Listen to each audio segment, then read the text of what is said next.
საუბარი დავიწყოთ საბაჯიქიას საქმით, დღეს საბოლოო სიტყვას არ მოვისმენ. ეს იყო თამარ მჭედლიშვილის ბოლო სიტყვები დღევანდელ სასამართლო პროცესზე და სწორედ ამ სიტყვებით გადადო მოსამართლემ განაჩენის გამოცხადება.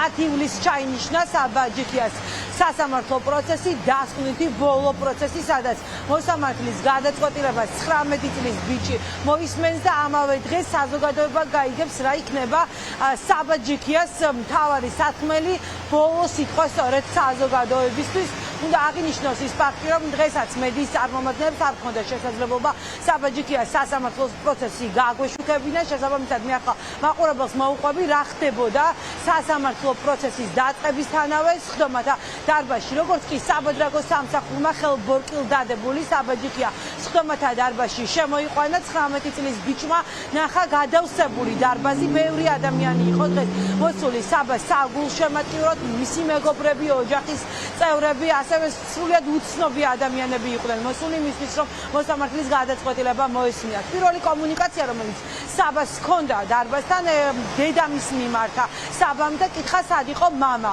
დღეს ყველა ელოდებოდა განაჩენის გამოცხადებას ჯიქიას საქმეზე. როგორც ჩანს, მამისთვის რთული იყო დღევანდელ სასამართლო პროცესზე მოსვლა და ამიტომ იყო გადაწყვეტილება, რომ არ მოსულიყო დღევანდელ სასამართლოს სხდომაზე. ამის შემდეგ კი იყო მცირე ინციდენტი საბას დედასთან. მანდატური სამსახურის წარმომადგენლები მივიდნენ და უთხრეს, რომ დარბაზი უნდა დაეტოვებინა, რადგან მან სცადა დაპატიმრებული შვილისთვის ფოტოს გადაღება.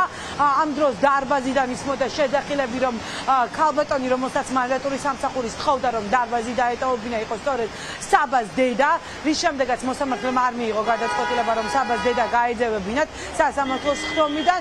ერთადერთი რამ, რაც შეიძლება დღევანდელი სასამართლოს სხდომიდან ითქვას, იყო ის, რომ საკმაოდ რთული მოსასმენი იყო დაცვის მხარის დასკვნითი სიტყვის მოსმენა დარბაზში მყოფი ადამიანებისთვის, რადგან ადვოკატი საუბრობდა, რომ არანაირი სამართლებრივი მტკიცებულება პროკურატურას ამ საქმეში არ ქონია. საბას არც ერთი სიტყვა არ უთქვას, მხოლოდ ფურცელზე დაწერა ერთადერთი წინადადება 4 წელი. მალე გავა და მალე გამოვალ. ეს იყო საბაჯიქიას სათქმელი დღეს ბრალდებული, როგორც ჩანს, ელოდებოდა, რომ მინიმუმ 4 წლით გაუშვებდა მოსამართლე ციხეში. პროკურორმა წერილობითი მტკიცებულებები არ გამოიკვლია და დისკის მომპოვებელი პირის სხდომაზე არ დაკითხა. რეალურად ჩვენ ნახეთ ის, რომ პროკურატურამ შემოიტანა თეთრი ფურცლები და სასამართლოს ეუბნება, რომ აღნიშნულზე გამოიტანა განაჩენიო. პროკურორის რეპლიკა ზუსტად ეს იყო, როდესაც აღნიშნულზე პასუხი არ ქონა, რადგან არ დაიკითხა ის პირები, რომლებმაც ეს დოკუმენტები მოიპოვა. ეს იმას ნიშნავს, რომ ყველა ეს მტკიცებულება არ არის მტკიცებულება და არის დაუშვებელი.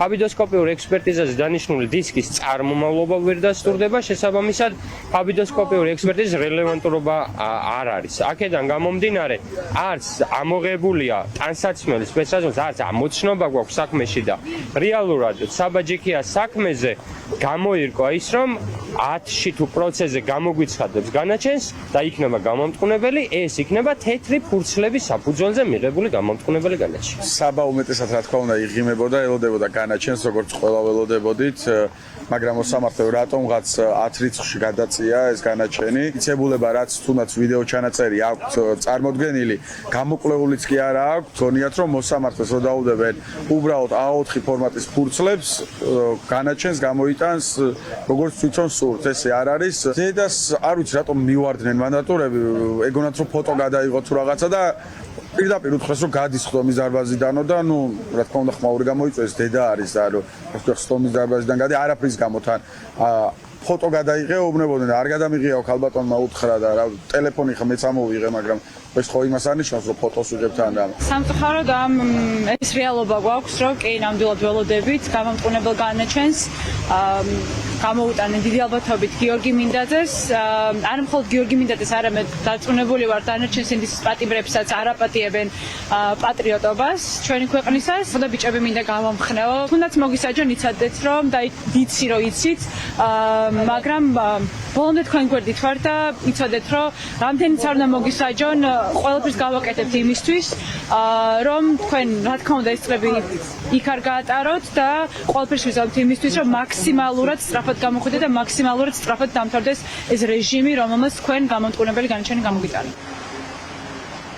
პროკურატურა პროკურატურის ინფორმაციით საბა ჯიქიამ 19 წლის ბიჭმა, რომელიც ახლა განსაჯელი სკამზე ზის და ზუსტად ერთ კვირაში პოლიტიკურ გადაწყვეტილებას ელოდება სასამართლოსგან, სპეცრაზმელს ფეხი დაარტყა სხეულის არეში, ერთხელ მოუქნია სპეცრაზმელს ფეხი. ეს სპეცრაზმელი გამოიკითხა სასამართლოს სხდომაზე და მან თქვა, რომ ტკივილი არ გაუცდია, დაზიანება მას არ მიუღია და მეტიც თქვა, რომ ამოცნობის პროცედურაში მას მონაწილეობა არ მიუღია. ეს იყო სწორედ სპეცრაზმელის სიტყვები, რომელიც მან სასამართლოს მიაწოდა და სწორედ ფეხის დარტყმის გამო, ერთხელ ფეხის დარტყმის გამო ახლა საბა ჯიქიას 4-დან 7 წლამდე პატიმრობა ემუქრება. საბა ჯიქიას საქმეზე დღეს გადაწყვეტილება არ გამოცხადა, თუმცა გადაწყვეტილება საზოგადოება ელოდება გიორგი მინდაძის საქმეზე 3 საათი არის მინდაძის სასამართლოს სხდომა ჩანიშნული, მანამდე კი 8 პირის სასამართლო პროცესი მიმდინარეობს. რამდენიმე წუთში დაიწყო ამ სასამართლო პროცესის სხდომა, დღეს პროკურატურის მოწმეები გამოიკითხებიან, თუმცა ამ სხდომაზეც მედიის წარმომადგენლებს არ გვექნება შესაძლებლობა შევიდეთ და მაყურებელს ვაჩვენოთ, რა ჩვენებას მისცემენ მოწმეები სასამართლოს.